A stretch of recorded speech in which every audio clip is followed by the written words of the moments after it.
Good morning students. तो आज हम एक नया चैप्टर स्टार्ट करने जा रहे हैं।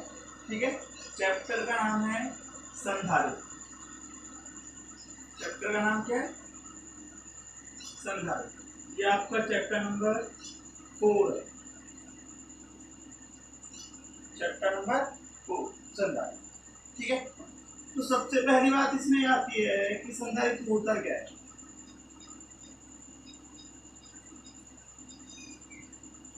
संधारित्र होता क्या है? ठीक है, तो आपको फिजिक्स में 3 अवयव देखने को मिलेंगे। ठीक है, एक तो है संधारित्र, एक है प्रतिरोध और एक है प्रेरकत्व। ठीक है, इसको बोलते हैं हम कैपेसिटर, इसको बोलते हैं रेसिस्टर और इसको बोलते हैं इंडक्टर।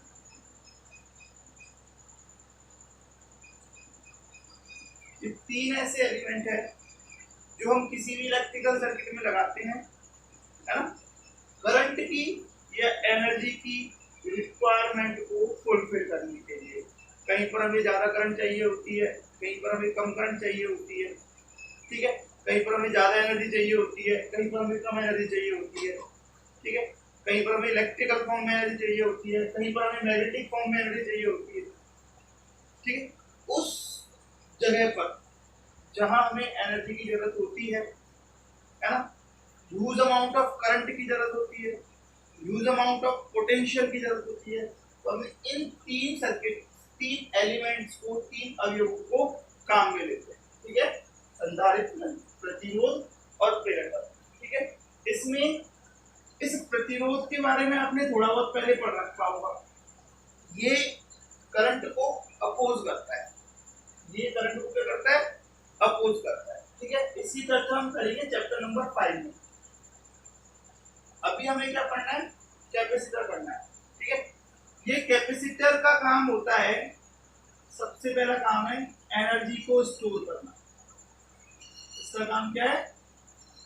स्टोर एनर्जी, एनर्जी को स्टोर करना। ठीक है, ये प्रेरकत्व है, इसका काम भी एनर्जी को स्टोर करना है। इसका काम भी क्या है?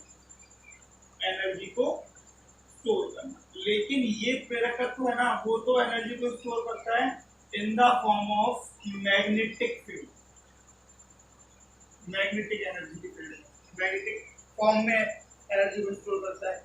और ये करता है in the form of electrical energy. ठीक है, ये करता है मैग्नेटिक एनर्जी और ये करता है electric energy. So we can say easily that a capacitor is a device which is used to store energy in the form of electric charge. किसकी फॉर्म में एनर्जी को स्टोर करता है? वो इलेक्ट्रिक चार्ज की फॉर्म में energy को store करता है। ठीक है, ये स्टोर्ड एनर्जी किस तरीके से काम में ली जाती है और इसके क्या क्या फंक्शन होते हैं, कैसे ये स्टोर करता है, ये सारी चीजें हमें इस चैप्टर में समझेंगे। ठीक है, तो टॉपिक है कैपेसिटर। क्या बोलेंगे इसको हम? संधारित्र। कैपेसिटर को हम क्या बोलते हैं? संधारित्र। समझ आ रही बात आपको? कैपेसिटर का मतलब क्या होता है? संधारित्र। ठीक है, तो सबसे पहले देखो कि कई सारे इलेक्ट्रिक इंस्ट्रूमेंट, बहुत सारे इलेक्ट्रिक इंस्ट्रूमेंट ऐसे होते हैं जिनको स्टार्ट होने के लिए एनर्जी की जरूरत होती है। Without any energy they can't start itself. जैसे पंखा, पंखा को चलने के लिए कुछ एनर्जी की जरूरत होती है। मोटर को चलने के लिए कुछ एनर्जी की जरूरत होती है। ठीक है, तो हम जैसे फिजिक्स की टर्म से बोले तो ऐसे बोल सकते हैं कि उनका स्टैटिक फ्रिक्शन बहुत ज्यादा होता है। स्टैटिक फ्रिक्शन मतलब उसको चलाने के लिए हमें बहुत ज्यादा बल लगाना पड़ता है या फिर एनर्जी देनी पड़ती है। जैसे पंखा कभी खराब हो जाता है तो आप देखते हैं स्टार्टिंग में कि हम झाड़ू से उसको घुमाते हैं, तो 1-2 राउंड घुमाते हैं, फिर वो अपने आप चलने लग जाता है। तो जो अपन ने 1-2 राउंड घुमाया है वो एनर्जी अपन ने एक्स्ट्रा दी है। ठीक है, तो कुछ इलेक्ट्रिक इलेक्ट्रिकल डिवाइस ऐसी होती हैं जो स्टार्ट होने के लिए एनर्जी लेती है ना, और वो जो एनर्जी होती है ना वो ह्यूज अमाउंट ऑफ एनर्जी होती है, ठीक है, बहुत ज्यादा मात्रा में एनर्जी होती है। यदि इन टर्म्स ऑफ करंट बात करें तो ये 25 एम्पियर टू 50 एम्पियर की करंट, ऐसा बोल सकते हैं कि कुछ इलेक्ट्रिकल डिवाइस अपने आप को स्टार्ट करने के लिए ह्यूज अमाउंट ऑफ करंट का उपयोग करती है। तो ह्यूज अमाउंट ऑफ करंट कितनी होती है? 25 एम्पियर टू 50 एम्पियर। कितनी होती है? 25 एम्पियर टू 50 एम्पियर। हमारे घरों में जो करंट आती है ना वो 30 एम्पियर की होती है मेन फ्यूज पे, ठीक है। इंस्ट्रूमेंट को कितनी मिलती है? इंस्ट्रूमेंट को तो बहुत कम मिलती है। पंखा है आपका 5 से 10 एम्पियर पे, मतलब डिपेंड करता है कितने वाट का पंखा है, 5 से 10 एम्पियर पे वर्क करना स्टार्ट कर देता है, ठीक है। बल्ब है, बल्ब आपका 2 एम्पियर पे चलता है, ठीक है। मतलब जितने भी अपने वो इंस्ट्रूमेंट्स हैं वो मैक्सिमम 5, 10, 15 के आसपास एम्पियर पे काम करते हैं, लेकिन उनको चलाने के लिए कई इंस्ट्रूमेंट को चलाने के लिए हमें इतनी एनर्जी की रिक्वायरमेंट होती है। अब बात आती है कि ये एनर्जी आएगी कहाँ से? तो ये एनर्जी देगा हमें कौन? तो उस इंस्ट्रूमेंट को एनर्जी कौन देता है? कैपेसिटर। कैपेसिटर को हम बोलते हैं कंडेंसर। अब आप जान गए होंगे, आपने देख रखा होगा कंडेंसर कैसा होता है। कंडेंसर होता है ना, पंखा देखा, पंखे के ऊपर एक ऐसे तरीके से सफेद सा एक छोटा सा ड्रम टाइप का इस तरीके से होता है ना, होता है इस तरीके से, इसको बोलते हैं हम कैपेसिटर। ये होता है, ये है कैपेसिटर। इसका काम क्या? इसका काम है पहले एनर्जी को इकट्ठा करते रहना करते रहना करते रहना, और जब जरूरत पड़ती है तो एक साथ एनर्जी को रिलीज कर देना, ठीक है। तो कैपेसिटर इज एन इंस्ट्रूमेंट या फिर is a type of conductor. Conductor का ही एक पार्ट है ना।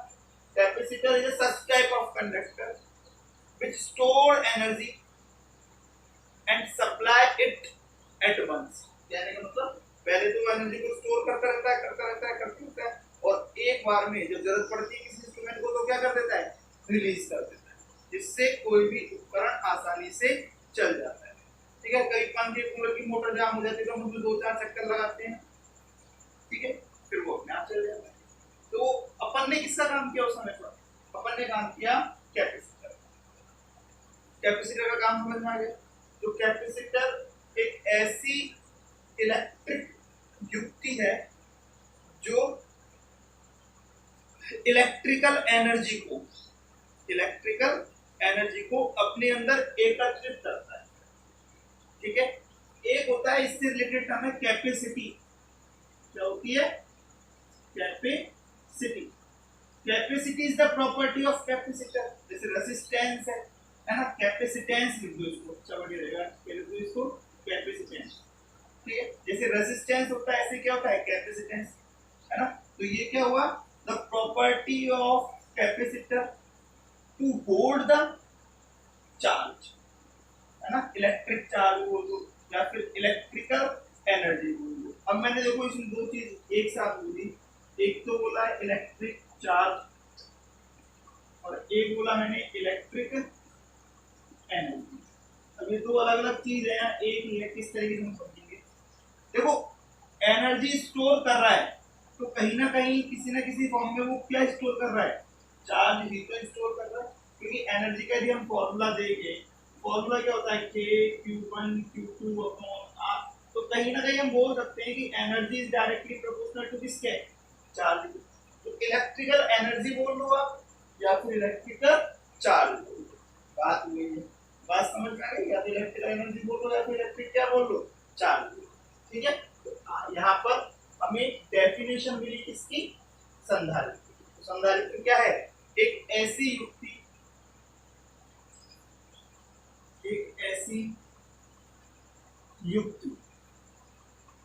ठीक है, जो विद्युतीय ऊर्जा को, है ना, विद्युतीय ऊर्जा को एकत्रित करती है, एकत्रित करती है, जो विद्युत ऊर्जा को एकत्रित करती है तथा किसी उपकरण को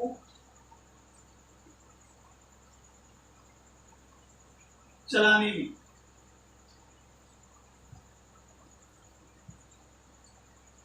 एकत्रित की गई है ऊर्जा, एकत्रित की गई यह ऊर्जा अचानक से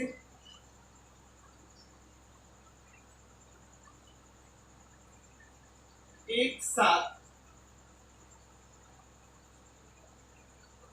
दे दी जाती है। तो आपके ध्यान रखो, संधारित्र एक युक्ति है जो विद्युत ऊर्जा को एकत्रित करती है, विद्युत ऊर्जा को एकत्रित करती है ना। अब एकत्रित करती है, किसी उपकरण को हम चलाना होता है ना, स्टार्ट करना होता है, ऑन करना होता है, उस टाइम पे यह ऊर्जा दी गई है, ऊर्जा अचानक से, है ना, अचानक से एक साथ दे दिया। ठीक है, तो संधारित्र कैसे विद्युत ऊर्जा को एकत्रित करती है। आपको यहां से यही समझना है कि capacitor is an element which is used to store electrical energy in the form of electric charge, है ना। किसके रूप में एकत्रित करती है, एकत्रित तो करती है, लेकिन किसके रूप में एकत्रित करती है, एकत्रित करती है इलेक्ट्रिक चार्ज के रूप में, इलेक्ट्रिक चार्ज की फॉर्म में क्या करती है, विद्युत ऊर्जा को एकत्रित करती है। तो हमें तो अभी यहाँ तक एक बात समझना है कि संधारित्र एक ऐसी युक्ति है जो विद्युत ऊर्जा को एकत्रित करती है इलेक्ट्रिक चार्ज की फॉर्म में। ठीक है, अब और देखो आगे। अब ये जो सी है, ठीक है ना, ये जो कैपेसिटर है या कैपेसिटी है, सी होती है कैपेसिटी ऑफ कैपेसिटर। सी क्या होती है, कैपेसिटी ऑफ कैपेसिटर। इसका एक फॉर्मूला होता है, C is equal to Q upon V। C is equal to Q upon V। बताओ इसको, भाई बताएंगे कैसे है। C is equal to Q upon V, एक फॉर्मूला है किसका, कैपेसिटी का, कैपेसिटेंस का, कैपेसिटेंस ऑफ कैपेसिटर वोल्ट लो या फिर कैपेसिटी टू होल्ड चार्ज। ठीक है, अब हमारे यहाँ तक तो बात समझ में आती थी कि भाई C है ना, वो कहीं ना कहीं Q पे डिपेंड करता है, पर हमें ये नहीं पता था कि C V पर भी डिपेंड करता है। ठीक है ना, हमें ये नहीं पता था कि C V पर भी डिपेंड करता है। तो ये C का V पर डिपेंड करने का मतलब क्या हुआ, इस चीज को हमें यहाँ पे थोड़ा सा एक्सप्लेन करना। फॉर्मूला प्रैक्टिकली फॉर्मूला ये निकल जाता है कि C इज इक्वल टू क्या होता है, Q अपॉन V, या फिर इसको हम ऐसा बोल सकते हैं कि V is proportional to Q हो गया, V इज प्रोपोर्शनल टू क्या हो गया, Q हो गया। ठीक है, V is proportional to Q तो हमने चैप्टर नंबर 3 में पढ़ रखा है।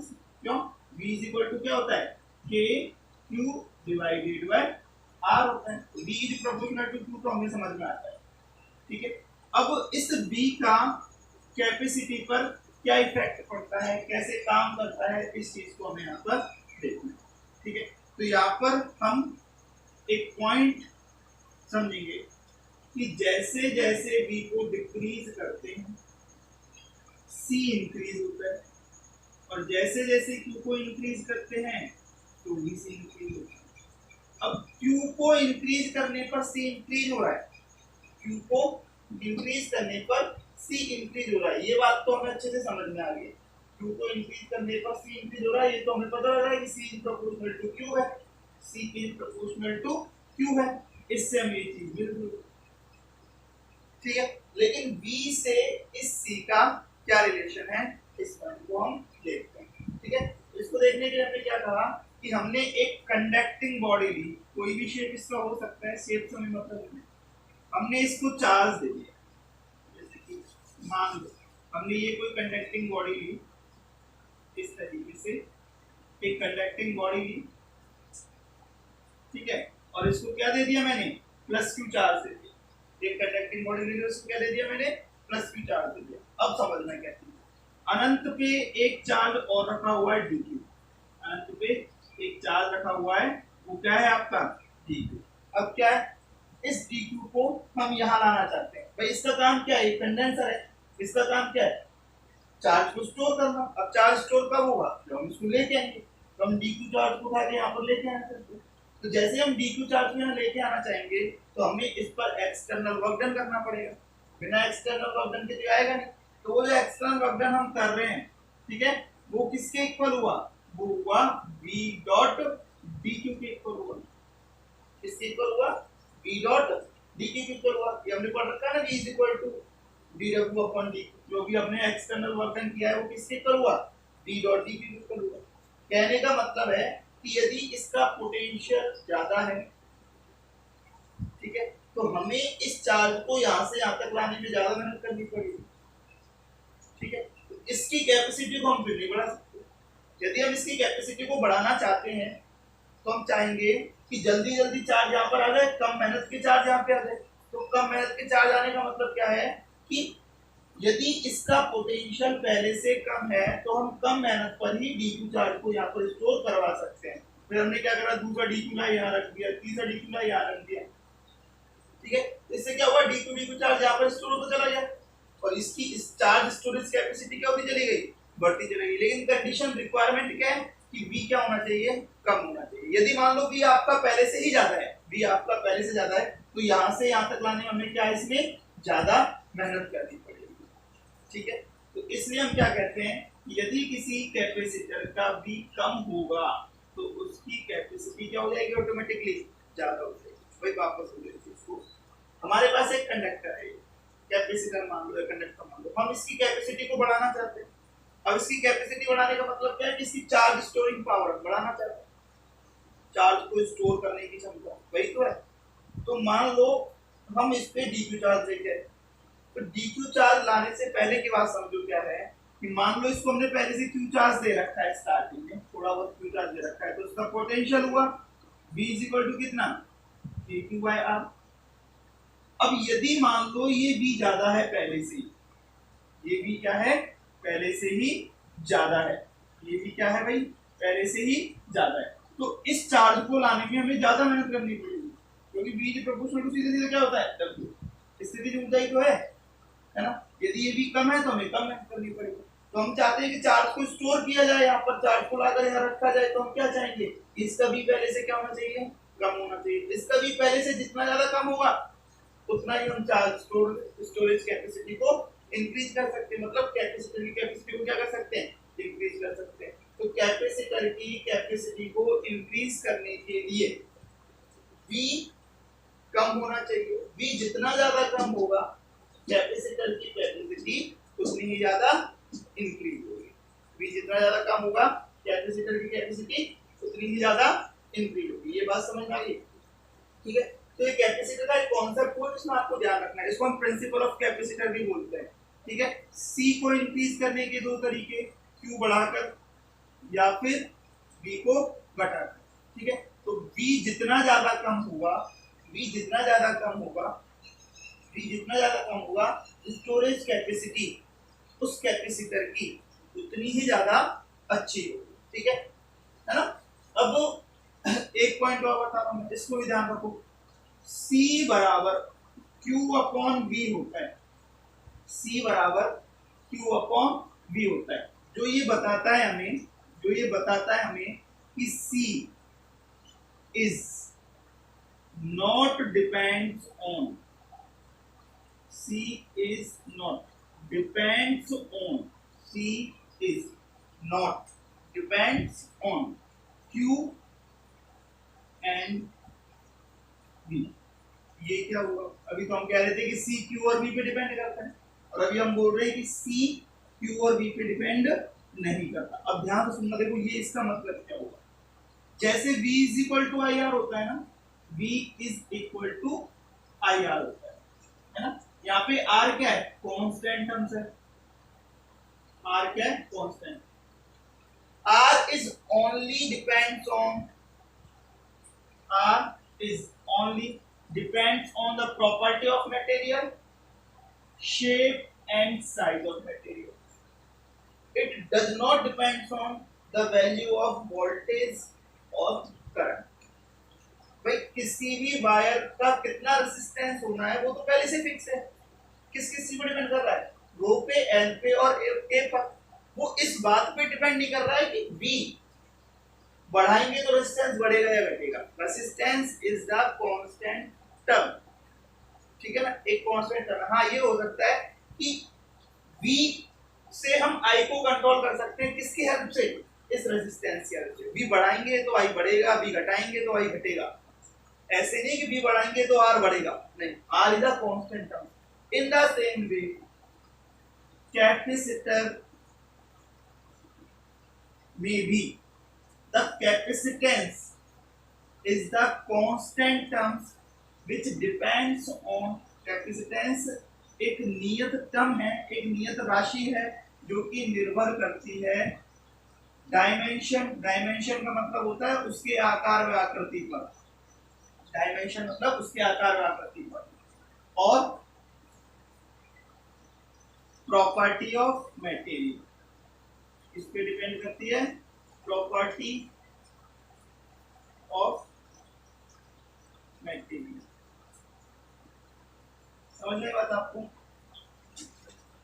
मतलब सी एक कांस्टेंट टर्म्स है जो किस पर डिपेंड करती है? वो दो चीजों पर डिपेंड करती है, dimension and property of material. वो इस चीज पर डिपेंड नहीं करती क्यू कितना बढ़ाया, बी कितना घटाया। आप जितना क्यू बढ़ाओगे उतना ही ऑटोमेटिकली बी क्या हो जाएगा? बढ़ जाएगा। भाई जैसे कि मान लो किसी कैपेसिटेंस की कैपेसिटी 2 फैरेड है। कितनी है? भाई कैपेसिटेंस का जो मात्रक होता है ना वो होता है फैरेड। क्या होता है? फैरेड, ठीक है। कैपेसिटेंस का मात्रक क्या होता है? फैरेड। अब इसका मतलब समझो क्या है। आपसे कह जाए किसी कैपेसिटी की कैपेसिटी 2 फैरेड है, इसका मतलब क्या हुआ? इसको हम लिखेंगे 2 कूलम्ब पर वोल्ट। मैंने कहने का मतलब क्या हुआ कि यदि मान लो इस कंडक्टर को मैं 2 कूलम्ब चार्ज देता जाता हूं, इस कंडक्टर को मैं कितना कूलम्ब चार्ज देता जाता हूं? 2 कूलम्ब चार्ज देता जाता हूं। तो हर 2 कूलम्ब चार्ज पर इसका पोटेंशियल 1 वोल्ट इंक्रीज होगा। तो देखो कैपेसिटी तो फिक्स हुई, जो ऊपर से बन के आ गई। ऊपर से बन के आ गई मतलब क्या है?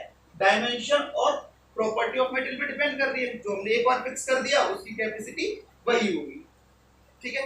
अब वो किस चीज पे डिपेंड करेगा कि हमने इसको चार्ज कितना दिया। मतलब कहने का मतलब चार्ज देंगे तो उसका पोटेंशियल बढ़ेगा घटेगा। कम चार्ज देंगे तो कम पोटेंशियल बढ़ेगा, ज्यादा चार्ज देंगे तो ज्यादा पोटेंशियल बढ़ेगा। हम कह रहे हैं कि 2 कूलम्ब का चार्ज मैंने दिया। इसका मतलब क्या है कि मान लो पहले 0 चार्ज पर, कितना? 0 आवेश पर, 0 कूलम्ब आवेश पर इसका वोल्टेज भी कितना था? 0।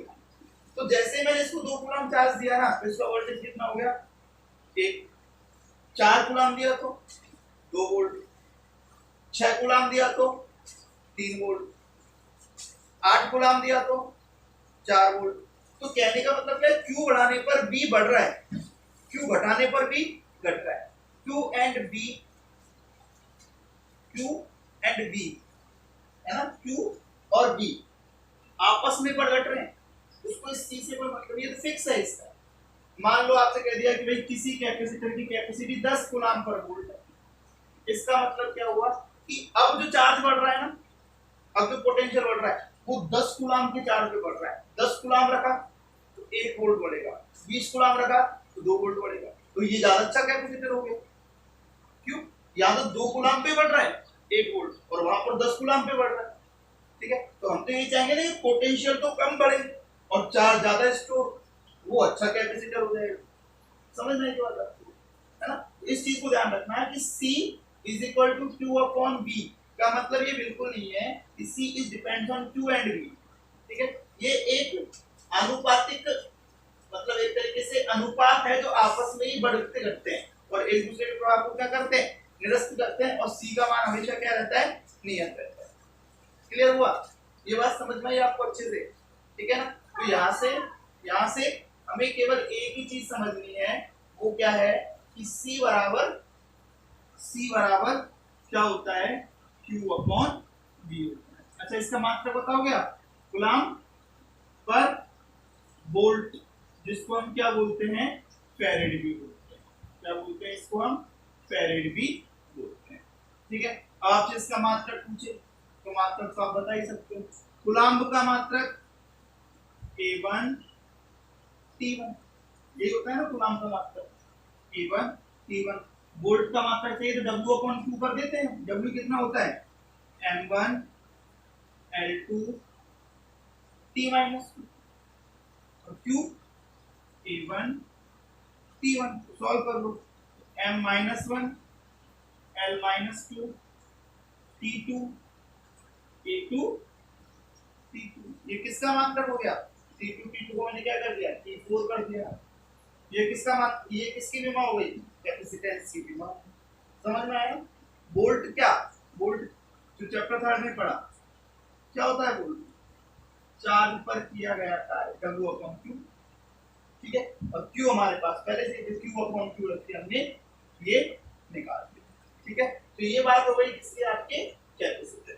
ये बेसिक पढ़ाया आज हमने। तो आज अभी तक हमने क्या क्या पढ़ाया है, अभी तक हमने एक तो डेफिनेशन ऑफ कैपेसिटर पढ़ी है। ठीक है, क्या होता है, एक इलेक्ट्रिकल डिवाइस होती है जिसका उपयोग करते हैं हम इलेक्ट्रिकल एनर्जी को इलेक्ट्रिकल चार्ज की फॉर्म में स्टोर करने के लिए। पहला पॉइंट क्लियर। दूसरा बड़ा कैपेसिटेंस क्या होता है, it is the property of capacitor या property to hold the charge in the capacitor. ठीक है, कैपेसिटेंस के लिए हमने एक फॉर्मूला पढ़ा, C = Q/V होता है।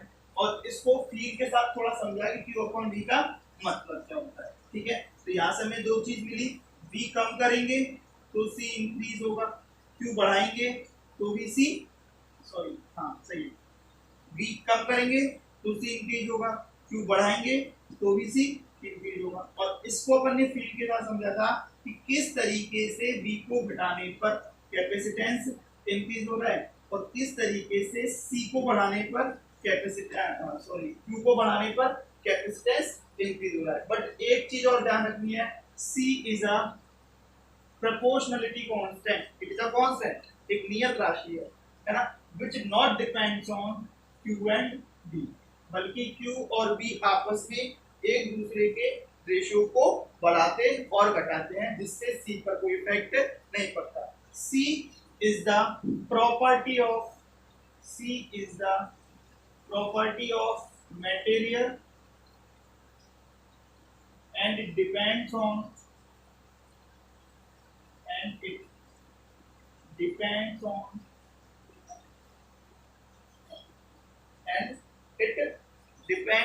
the dimension,